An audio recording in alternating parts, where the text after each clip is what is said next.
Good morning out there in the DFS community. It's Vaughn, the Stat Man, coming into your YouTube airwaves, and welcome to the Stat Room.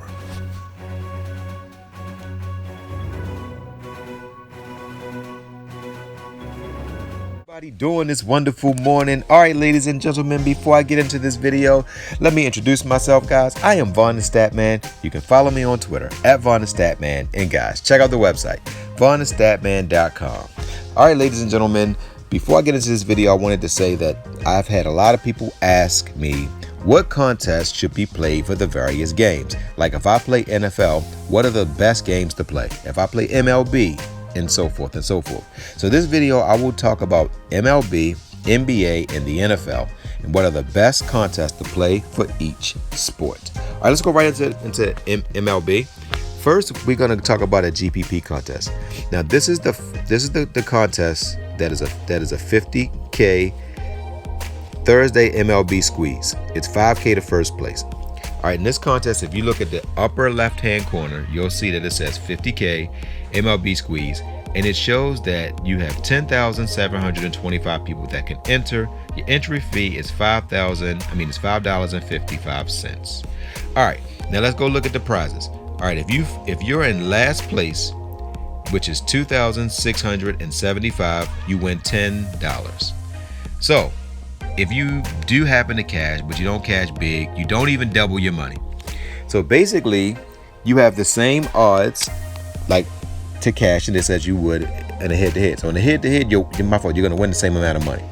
So the odds for this, now if you divide the amount of people that can cash, which is 2,675, you divide that by the 10,725, you get 24, which means you have a 24% chance to cash in this tournament. So that means that if you play this tournament, that you only can cash at a 24% rate, which means that you can possibly lose this tournament 76% of the time.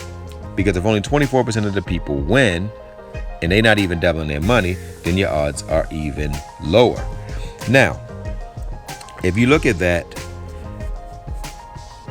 someone asked me, like, what points would you need to cash? All right, just to get into the money, on most nights, a 155 will get you that $10. If you get a 175, then you might end up seeing maybe a little bit more money, but not much. I say a 170 will get you to $12. A 180 might get you to $15. A 190 might get you to $20. A 200 will probably get you to $25. To be in the top 30, you need a 225 to 240. Like a 240 is probably what you'll need to actually be in the top 50. So I want you to ask yourself, ladies and gentlemen, how many 170s do you do per week? How many 200s do you do per week? How many 230s have you ever done? So that will let you know what your odds is. So you need to write this stuff down so you'll see what your odds are. Now, let's look at an easier contest to cash in. Now let's look at the head-to-head contest. Head-to-heads is my favorite contest for MLB. Because if you look at your head-to-head contest, I want to show you that you're only going up against one person, right? Now, let me break down the GPPs before I get into the head-to-head. All right, if you are an average player, you're gonna lose those GPP contests 76% of the time. That's if you're kind of like new, don't know what you're doing. If you are above average DFS player, you'll probably lose that GPP 66% of the time. If you're skilled like I am, you'll probably lose 58% of the time, maybe 55% of the time, because you get an extra 20%. If you're extremely skilled, like I am extremely skilled, I'm probably losing 52%, cashing 48%. That's just the reality of unlimited entry GPPs. Now, if you go into this head-to-head contest, this is also a $5 game, right? Now, if you look at the prize, in this game, you get $9. So you still don't double your money, but you have a 50-50 odds in this contest. Now, if you are above average, you will probably win this contest 65% of the time. Now, if you are extremely skilled like I am, you will win these contests about 75% of the time. In this contest, from my numbers, if you can average a 120, you will win 75% of the time. You're going to have once a week where you're going to have one person that might put up a 160, 170. Maybe once every 2 weeks, somebody that you playing against is going to put up a 185 or better. But in my past 30 days of playing head-to-heads, I had one person put up a score over 180. That person did put up, I think it was like a 195. And 2 months ago, I had somebody put up a 200. But normally people are putting up 70s and 80s. Remember, if you have the GPP field where 76% of the people are not cashing, that means 50% are under 100 points. So this is the contest that I recommend that you solely focus on when it comes to MLB. All right, so now guys, let's go and look at NFL. All right, now with an NFL contest, let's go for the gusto.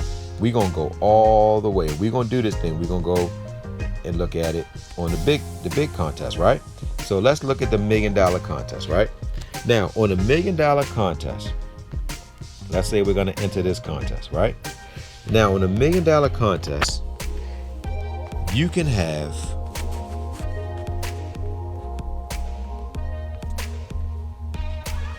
in this contest, the $1 million contest, you will be able to have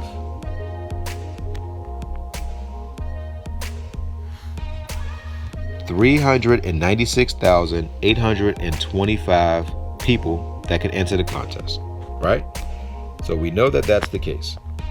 So if we know that, then if you want to cash, only 95,050 people will actually cash in this tournament.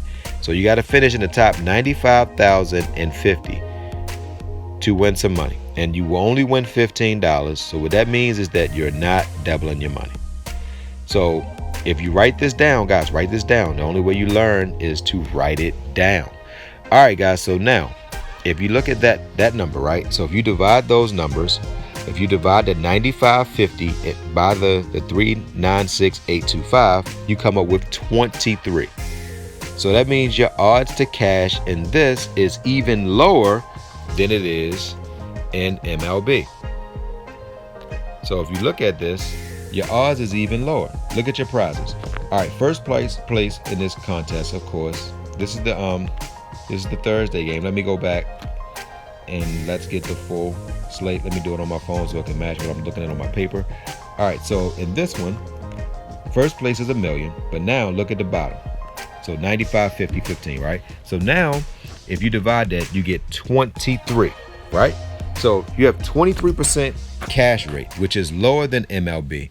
But with NFL, what I love about NFL is it's not as luck driven as MLB is. Because I cashed every week, and in the NFL, this millionaire tournament, I've cashed all 3 weeks in it. Because now NFL is a little bit easier to navigate. If you're skilled in this, you can cash in this $1 million tournament way more, because you're not going to have a lot of guys that's going to get you 1 point. You know, like you get your running backs and you get the right quarterbacks. You know, in this contest, if you put up a 145, you're going to cash. And I'm doing a 145 every week at least. So this tournament, if you're unskilled, you're going to lose this 77% of the time. Now, if you're skilled in this tournament, if you're like above average, you're only going to lose about 65% of the time. Then if you're extremely skilled, you should cash in this tournament about 50%, because it's easier to navigate NFL than it is MLB. MLB, you have stars get zeros. Stars won't get zeros in the NFL. But what hurts NFL lines is the injuries. Like last week, people had Saquon Barkley. He got hurt. You know, you had guys like Antonio Brown, who is out. So if you had a year-long fantasy, he kind of hurts. You had the quarterbacks get hurt. You know, Cam Newton got hurt. You had Ben Roethlisberger get hurt a few weeks ago. Drew Brees get hurt. So in the NFL, what hurts your lineups the most is the injuries. So this is still not a contest to build your bankroll unless you are an extremely skilled DFS player. Now, the head-to-heads in this one is also an easier matchup, because I know one thing about DFS. I know how DFS players play, and that's why in head-to-heads I win in football probably 85% of the time, because I know how the average player is going to play. They're going to go on ESPN, they're going to listen to all of the ESPN heads, and it's going to hurt you in this contest. Now, let's go with NBA. We don't have an NBA contest, but I got my numbers from when I did it last season. Now, NBA is my favorite contest. And NBA, I don't recommend playing any head-to-head contest because your odds of cashing in GPP, in my opinion, is greater because NBA players don't get zeros and fives and all of that. If you pick a star on an NBA team, he's going to get you on an off night 30. So in the NBA, your goal is to get a 300. I can do 300s 20, 30 days in a row. Now, to win big, you're going to need that 370 and up. That's when the skill comes in. But a guy like myself, I love that matchup. So to answer your question, when it comes to MLB, only head-to-heads. When it comes to NFL, you want to do single entries, head-to-heads, and double-ups. When it comes to NBA, you want to play more tournaments because the NBA, I've come in first place 7 times in the big tournaments in NBA. I've never come first place in MLB, but I have come 5th place in the big tournament in MLB. NFL, I have come first place once. So guys, that's it, guys. So when it comes to playing in DFS, decide what kind of player you are. And if you want to just play for fun, then only play GPPs. But if you want to build your bankroll, focus on the head-to-heads.